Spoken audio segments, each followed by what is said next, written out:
इस गांव में एक रात ऐसी आई जिसके बाद सुबह कभी हुई ही नहीं। जो पहला आदमी बाहर निकला वो फिर कभी वापस नहीं आया। गांव के लोग कहते हैं रात के 12 बजे यहां सांस भी आवाज करती है और जो आवाज सुन ले उसकी सुबह कभी नहीं होती। धर्मपुर एक ऐसा गांव जिसे नक्शों पर ही बहुत कम लोग जानते हैं। यहां सूरज ढलते ही हवा की सरसराहट बदल जाती है। शाम के 8 बजते ही पूरा गांव दरवाजे बंद कर लेता है, जैसे कोई अदृश्य खतरा बाहर घूम रहा हो। गांव के सरपंच दामोदर सिंह इस नियम को बहुत सख्ती से लागू करवाते हैं। 8 बजने से पहले घर के अंदर, 8 बजे के बाद बाहर सिर्फ मौत मिलती है। सारे लोग घर के अंदर चले जाओ, 8 बजने वाले हैं। और सब लोग अपने घर के सामने दीप जलाएं। ध्यान रहे कोई भी बाहर नहीं दिखना चाहिए। कान खोलकर सुन लो मेरी बात, कोई भी 8 बजे के बाद में बाहर नहीं दिखना चाहिए। और सारे लोग अपने अपने घरों पर दीपक जलाएं, वरना कुछ भी अनहोनी घट सकती है। कहानी घूमती है आर्या के आसपास। एक चुप समझदार लड़की, उसकी मां 6 साल पहले अचानक गायब हो गई थी। वही दिन, वही समय और आर्या का भीतर का डर। वो रोज शाम को दरवाजे के पास बैठकर दिया जलाती और मां की तस्वीर देखती। पिताजी, ये सब कुछ क्या हो रहा है और ये सब कुछ हमें क्यों करना पड़ रहा है? ये दिए जलाना और ये पर्दे खिड़की सब बंद कर देना और 8 बजे के बाद में कोई भी बाहर नहीं जाए। ऐसा क्या होता है 8 बजे के बाद जो हम घर के बाहर नहीं जा सकते? बेटा आर्या, कुछ बातें समझाई नहीं जा सकती। बस जैसा कहता हूँ वैसा करो। ये सब कुछ तुम्हारी भलाई के लिए कह रहा हूँ और इसी में हमारे और पूरे गांव की भलाई है कि कोई भी 8 बजे के बाद में घर के बाहर न जाए। कुछ चीजों को मैं तुम्हें अभी नहीं समझा पाऊंगा। ठीक है पिताजी, जैसा आप कहें मैं वैसा ही करूंगी। गांव की अगली रात आर्या अपने कमरे में बैठी हुई होती है और ये सोचती है कि आखिर ये सब कुछ क्यों, आखिर ये सब कुछ क्यों हो रहा है और ये कब तक चलता रहेगा? कब तक हम ऐसे ही बंद होकर इस कमरे में बैठे रहेंगे? आखिर ये कब 8 बजे के कहर को इस गांव से कब मुक्ति मिलेगी? घड़ी में 8:04 बज रहे थे। दरवाजे पर धीमी दस्तक हुई। आर्य खिड़की से झांक कर देखती है कि बाहर कोई और नहीं बल्कि उसकी मां खड़ी है, जो बरसों पहले रहस्यमय तरीके से लापता हो गई थी। लेकिन अचानक और ठीक 8:04 पर उसका आना कहीं ना कहीं आर्य को डरा देता है और उसकी आवाज भी बिल्कुल उसकी मां ही जैसी थी। आर्य ने कहा, क्या सच में आप मेरी माँ हो? हम कब से आपको ढूंढ रहे हैं। आप कहाँ चले गए थे? हमें आपकी कितनी याद आती है। पिताजी को आपकी बहुत याद आती है। आप कहाँ चले गए थे इतने सालों में? आपको मेरी याद नहीं आई? बोलिए ना माँ, क्या आपको मेरी याद बिल्कुल भी नहीं आई? हाँ मेरी बच्ची, तुझे मैं सब कुछ बताऊंगी। बस एक बार तू दरवाजा तो खोल। मैं तुझे सब बताऊंगी कि इतने सालों से मैं लापता कैसे हुई थी और कहाँ गई थी। मुझे तुम्हारी याद बहुत आती है, इसीलिए तो मैं आज तुम्हारे पास वापस लौट आई हूँ। आर्या दरवाजा खोलने जा रही होती है कि तभी उसे अपने पिता की कही हुई बात याद आ जाती है कि 8 बजे के बाद दरवाजा मत खोलना, क्योंकि उसके पिता ने उसे बहुत अच्छे तरीके से बता रखा था। माँ, मैं दरवाजा नहीं खोल सकती हूँ। पिताजी ने इस टाइम पर दरवाजा खोलने के लिए मना किया है और मैं दरवाजा इसीलिए नहीं खोल सकती हूँ। आप सुबह आइए, मैं दरवाजा जरूर खोल दूंगी, पर मैं अभी दरवाजा नहीं खोल सकती हूँ। खोलो दरवाजा, खोल दरवाजा। मैंने कहा खोल दरवाजा, नहीं तो अच्छा नहीं होगा। खोल दे दरवाजा, मैंने कहा खोल दे। दरवाजे की चौखट हिलने लगी, दिया लहराने लगा। आर्या बहुत डर जाती है और अब अगली सुबह आर्या बैठी हुई होती है, सहमी हुई, डरी हुई, और उसके पिता आते हैं उसके पास में। वो अपने पिता को बताती है, पिताजी, कल रात वो आई थी माँ। उसकी आवाज भी वैसी, देखने में भी वैसी ही मुझसे बोल रही थी दरवाजा खोलने के लिए। लेकिन फिर मैं दरवाजा खोलने वाली थी, लेकिन तभी मुझे आपकी कही हुई बात याद आ गई और मैंने दरवाजा खोलने से मना कर दिया। तो वो गुस्से में लाल हो गई और उनकी आवाज भी बदल चुकी थी। शायद वो माँ नहीं थी पिताजी, कोई और था। बेटा, तुमने बहुत अच्छा किया जो दरवाजा नहीं खोला। वो तुम्हारी माँ नहीं थी, वो कोई और था जो तुम्हारी माँ के जैसा ही रूप धर कर आया था। अगर तुम दरवाजा खोल देती तो शायद तुम आज यहाँ नहीं होती। आज रात जो हुआ वो महज शुरुआत है। तुम अब खतरे में हो और अब तुम्हें सच्चाई जाननी पड़ेगी। और अब उसके पिताजी उसे गांव के पुराने सूखे तालाब के पास ले जाते हैं। ऊंचे ऊंचे पेड़ों के बीच हवा में सरांत की गंध। यहीं से सब शुरू हुआ था। 50 साल पहले इस तालाब के पास एक मजदूर तोरन को जमींदार ने बेइज्जत किया।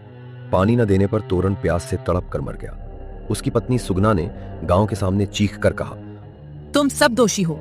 तुम्हारी रातें कभी सुरक्षित नहीं रहेंगी। शाम के बाद जिसे भी बाहरी आवाज पुकारेगी वो वापस नहीं आएगा।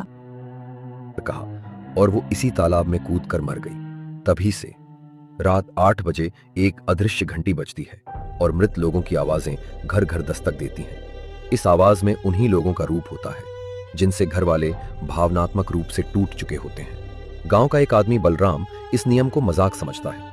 8:15 पर उसे अपनी मृत बेटी की आवाज सुनाई देती है। पापा, मैं वापस आ गई हूँ। बलराम दरवाजा खोल देता है। अगली सुबह उसकी लाश खेतों में मिली, आंखें खुली, हाथ फैलाए जैसे किसी ने घसीटा हो। अब दामोदर सिंह समझ जाते हैं कि श्राप अब और तेज हो रहा है और इसका अगला शिकार आर्या हो सकती है, क्योंकि आत्मा उसकी मां का रूप लेकर उसे बहका रही है।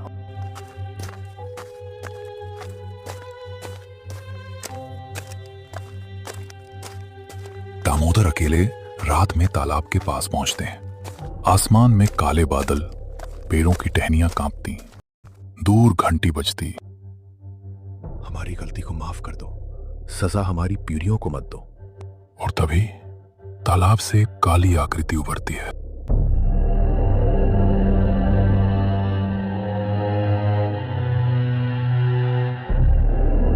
माफ? जब मेरे बच्चे प्यासे मरे थे तब किसने माफी मांगी थी? नहीं, मैं माफ नहीं करूंगी। दामोदर जमीन पर बलि का दीपक रखकर बोलते हैं, मैं तोरन और सुगना की आत्माओं को जल अर्पित करता हूं। उनका सम्मान लौटाया जाए। तुमने मेरी पीड़ा समझी। श्राप अब समाप्त है। कुछ पल बाद हवा स्थिर हो जाती है, घंटी बंद हो जाती है और आकृति धीरे धीरे धुंध में घुल जाती है। अगली रात पहली बार गांव में 8 बजे कोई आवाज नहीं आती। आर्या अपने दरवाजे पर बैठी दिया जला रही होती है। कहते हैं कुछ गुनाहों की कीमत पीढ़ियां चुकाती हैं, लेकिन सच और पछतावा सबसे भारी श्राप को भी शांत कर सकता है। भूतिया नदी गांव का नाम था चंदनपुर। ये गांव जंगल और पहाड़ों के बीच बसा हुआ था। गांव के ठीक बाहर एक पुरानी नदी बहती थी जिसे लोग भूतिया नदी कहते थे। कहते हैं सूरज ढलने के बाद उस नदी के पास जाने वाला कभी वापस नहीं आया। गांव में एक लड़की रहती थी, रानी। उम्र सिर्फ 13 साल। उसके पिता महेश नदी के पास मछली पकड़ने जाया करते थे। एक रात महेश रोज की तरह नदी गए, लेकिन वो रात आखिरी थी। सुबह तक जब वो घर नहीं लौटे, पूरे गांव में हलचल मच गई। लोगों ने नदी, जंगल, हर जगह खोजा, लेकिन महेश का कोई निशान नहीं मिला। रीना को ऐसे ही उसके पिता छोड़ के चले जाना रीना को बिल्कुल भी अच्छा नहीं लगा। और रीना के घर में एक थी बूढ़ी माँ जो अक्सर बीमार रहा करती थी, और अब घर की जिम्मेदारी रीना पर आ गई थी। रीना के घर में मछली मारने का काम किया जाता था और उसे बेचकर अपना घर का खर्चा चलाया करते थे। अक्सर रीना के पिता उसे अपने साथ में कभी कभी नदी के पास में ले जाया करते थे और वहीं बैठकर उसे नदियों की कुछ कहानियां भी सुनाया करते थे और कहते थे कि कुछ चीजें लौट कर वापस आती हैं अगर हम उस चीज को ज्यादा याद करें। तो रीना को अपने बाबा की कुछ बातें समझ में तो नहीं आती थी, लेकिन उसे सुनते हुए अच्छा जरूर लगता था। और अब गांव की पहली रात जब रीना और उसकी माँ घर में सो रहे थे, तभी रीना को एक अचानक आवाज सुनाई देती है, रानी, मुझे बचा लो। बचाओ, बचाओ। रानी, मुझे बचा लो। रीना की आंख खुल जाती है। आवाज बिल्कुल उसके पिता की जैसी थी। रीना उस आवाज को सुनकर काफी ज्यादा डर जाती है और पसीना पसीना हो जाती है। वो खिड़की से झांक कर देखती है उस नदी की ओर। नदी में एक नीली रोशनी उठ रही है। डर के बावजूद रानी उस आवाज के पीछे पीछे नदी तक पहुंच गई। पूरा इलाका कोहरे से भरा था। नदी का पानी आज काला और स्थिर था, जैसे बह ही नहीं रहा हो।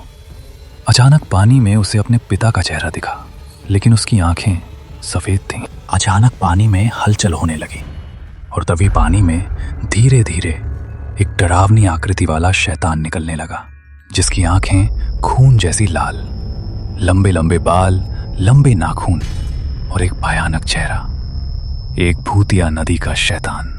उसने बाहर आकर कहा, ये नदी मेरी है, जो भी यहाँ आता है मेरी भूख मिटाता है, और अब तुम मेरी भूख मिटाओगी।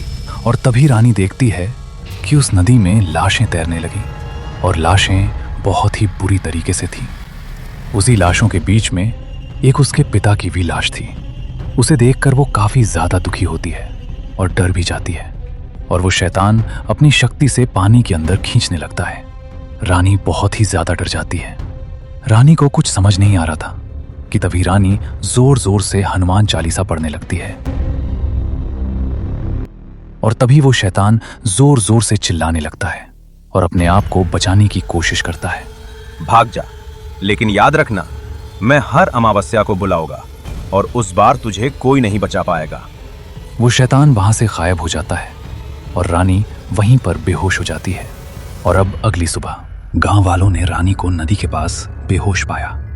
आज भी हर अमावस्या की रात उस नदी से आवाज आती है, कोई है, मुझे बचा लो। और जो उस आवाज के पीछे जाता है वो नदी का हिस्सा बन जाता है। गांव के बीचों बीच एक 100 साल पुराना विशाल बरगद का पेड़ खड़ा है। उसके चारों तरफ मोटी जड़ों के बीच लाल कपड़े, टूटी फूटी दीपक और सूखे फूल पड़े हैं। गांव के लोग कहते हैं इस पेड़ में देवी बसती हैं। अगर हर अमावस्या को बलि ना दो तो देवी नाराज हो जाती हैं। कहानी शुरू होती है एक युवक राघव से, जो इस अंधविश्वास पर यकीन नहीं करता। गांव में रात से ही अफवाह फैल जाती है कि इस अमावस्या बलि नहीं दी जाएगी। गांव के बुजुर्ग डर जाते हैं, लोग अपने दरवाजे बंद कर लेते हैं। राघव सबको कहता है, ये सब अंधविश्वास है, इस पेड़ में कोई देवी वास नहीं करती है। आप सब क्यों डरते हो? इसी डर के कारण से आज तक ये सब कुछ होता आ रहा है। अब इसको बंद करना होगा। लेकिन बुजुर्ग मोहन चाचा उसे डांटते हैं। बेटा, पिछली बार जब बलि नहीं हुई थी, पूरी रात पेड़ की शाखाएं खून से भीग रही थी, और अब देखना इस गांव में क्या होता है। अब तो बस भगवान ही बचा सकते हैं। और अब अमावस्या की अगली रात पूरा गांव अंधेरे में डूबा हुआ होता है। पूरा गांव सन्नाटे सा पसर गया था। यहां तक कि कुत्ते तक की भौंकने की आवाज भी बंद हो चुकी थी और ना ही कहीं हवा चल रही थी। लेकिन फिर भी बरगद का पेड़ की शाखाएं अपने आप हिल रही थीं, जैसे कि कोई उस पेड़ को अदृश्य शक्ति हिला रही हो। पूरे गांव में डर का माहौल पसर जाता है। और उसी रात राघव, जो इन बातों पर यकीन नहीं करता था, वो उस पेड़ के पास जाता है उसकी सच्चाई जानने के लिए।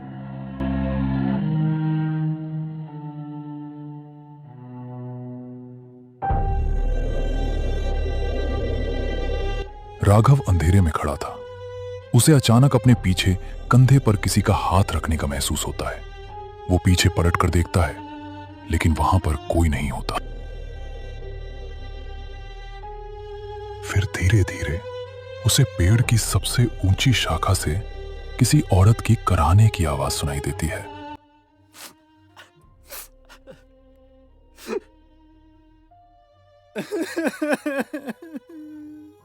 मुझे भूख लगी है, मेरी बलि कहाँ है? राघव डरकर पीछे हटता है। पेड़ की जड़ों के बीच से लाल आंखों वाली परछाई निकलती है।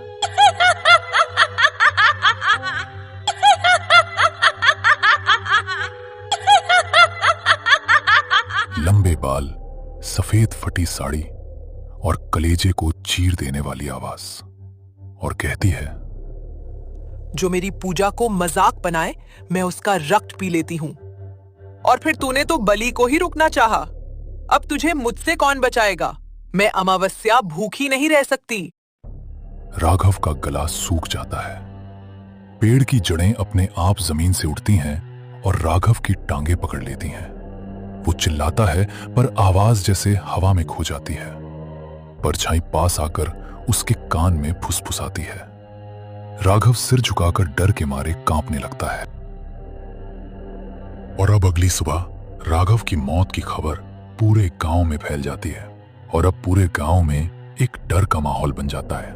गांव के बड़े बुजुर्ग सब लोग चर्चा करते हैं और गांव के मोहन चाचा अब इस बात पर कहते हैं, ये सब बलि ना देने के कारण हुआ है और अब हम लोग अगर अपने गांव को देवी केर से बचाना चाहते हैं तो हमें आज रात बलि देनी होगी, अन्यथा हमारे गांव को शमशान बनने से कोई नहीं रोक पाएगा, हम भी नहीं रोक पाएंगे। इसलिए दोस्तों, हम रात 8 बजे गांव के बाहर सारे लोग मिलते हैं और आज रात हम बलि देंगे और देवी से माफी मांगेंगे जिससे वो हमें माफ कर दे और हम इस गांव को बचा सकें। और अब वे सारे लोग गांव के बाहर इकट्ठा हो जाते हैं। साथ में उनके एक छोटा सा बकरे का बच्चा होता है जिसे वो बलि के लिए ले जाते हैं।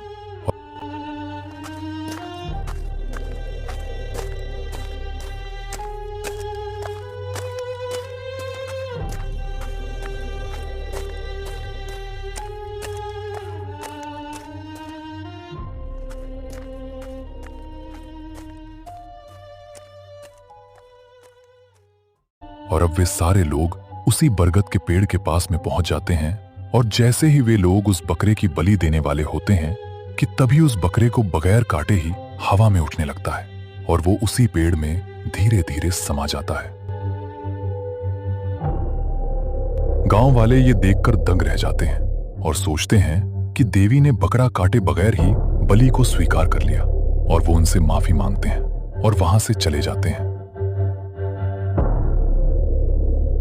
लेकिन कहते हैं कि आज भी उस बरगद के पेड़ पर आखिर कौन बलि लेता था, इस बारे में आज भी कोई नहीं जान पाया है और जिसने भी जानने की कोशिश की वो अगली सुबह मृत पाया गया। रात 12 बज चुके थे। मौसम में ठंड थी पर अजय के दिल में उससे भी ज्यादा ठंडक उतर रही थी। वो 3 साल बाद अपने गांव लौट रहा था। मां की तबीयत अचानक बिगड़ गई थी। गांव का रास्ता शहर से दूर जंगलों के बीच से होकर गुजरता था। बस उसे गांव के मोड़ पर छोड़कर चली गई। अब अजय को करीब 2 किलोमीटर पैदल चलना था। हवा हल्की थी लेकिन पत्तों की सरसराहट किसी की धीमी बातें जैसी लग रही थी। अजय को बचपन में हमेशा कहा गया था, रात को उस रास्ते पर अकेले मत जाना, क्योंकि किसी को भी नहीं पता होता कि पीछे कौन चल रहा है। तब वो हंस देता था, लेकिन आज उसे एहसास हो रहा था कि हर मजाक में थोड़ा सच होता है। अजय के कदम बढ़ते ही उसे लगा कि कच्चे रास्ते पर किसी और के कदमों की आवाज भी है। वो रुका, आवाज रुक गई। वो चला, आवाज चली। उसने खुद को समझाया, मुझे लगता है कि शायद मेरा डर ही आवाजें बना रहा है।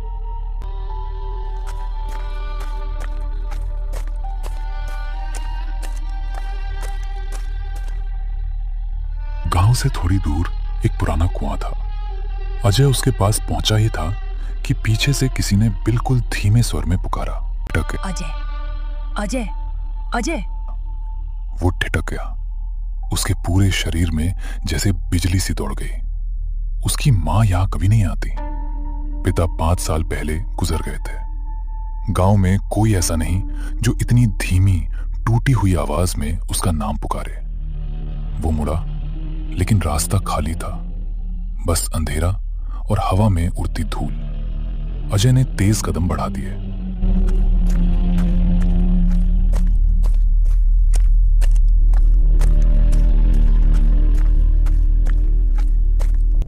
थोड़ा आगे बढ़ा तो एक बड़ा बरगद का पेड़ था। उसी के पास हिलती हुई परछाई दिखाई दी, लेकिन हवा नहीं थी। फिर परछाई कैसे हिल रही थी? अजय ने ध्यान से देखा। परछाई किसी इंसान की नहीं थी, बल्कि जैसे किसी की परछाई लटक रही हो, पेड़ से अलग होकर जमीन पर हिल रही हो। अजय की सांसें तेज हो गई। वो डर के कारण पेड़ के पास से तेजी से निकल गया।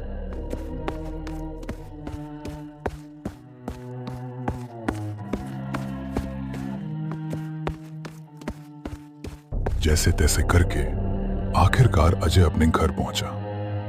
दरवाजा खुला था, जैसे मां उसकी राह देख रही हो। अंदर अंधेरा था, लेकिन उसे लगा किसी ने धीमे से कहा, अजय, आ गया तू? यह आवाज इतनी नरम थी कि उसके अंदर भावनाएं उमड़ आईं। उसे लगा वो भीतर गया और लाइट ऑन की। मां बिस्तर पर गहरी नींद में थी, उसी शांति की तरह जैसे कोई कई दिनों से बीमार हो। लेकिन घर में कोई और नहीं था। तो ये आवाज किसकी थी?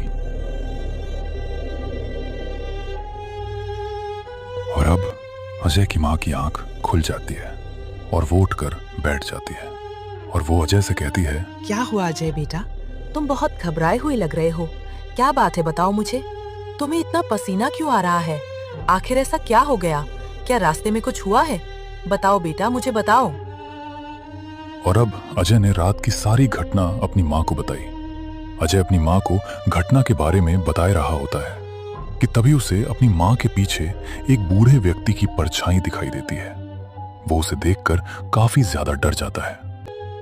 माँ, माँ देखो, तुम्हारे पीछे कोई है, तुम्हारे पीछे कोई है। अजय की मां ने जैसे ही पीछे मुड़कर देखा और अजय को बताया, अजय बेटा, ये परछाई जो तुम देख रहे हो, ये कोई और नहीं है। ये तुम्हारे पिताजी की परछाई है, जो तुम्हें किसी तरीके का नुकसान नहीं पहुंचाना चाहते, बल्कि तुम्हारी रक्षा करना चाहते हैं। और इसीलिए ये तुम्हारे साथ रहते हैं, तुम्हारा पीछा करते हैं। हाँ अजय बेटा, मैं तुम्हारा पिता हूँ। मैं तुम्हारे साये की तरह पीछे रहता हूँ। और जब तुम कल रात इस गांव में आ रहे थे तो तुम्हारे ऊपर बुरी शक्तियां हमला करना चाहती थी, और मैं उन शक्तियों से तुम्हें बचते बचाते हुए यहां तक घर सही सलामत लेकर आया हूं। वो मैं ही था जो तुम्हारा पीछा करता चल रहा था। और अब जब तुम सुरक्षित घर आ गए हो तो मुझे इस बात की बहुत ही ज्यादा खुशी है।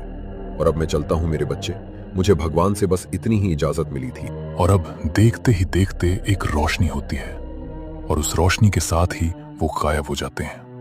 कहते हैं कि कुछ आत्माएं केवल नुकसान पहुंचाने के लिए नहीं होती हैं, कुछ आत्माएं बचाव करती हैं, जैसे कि इस कहानी में आपने देखा।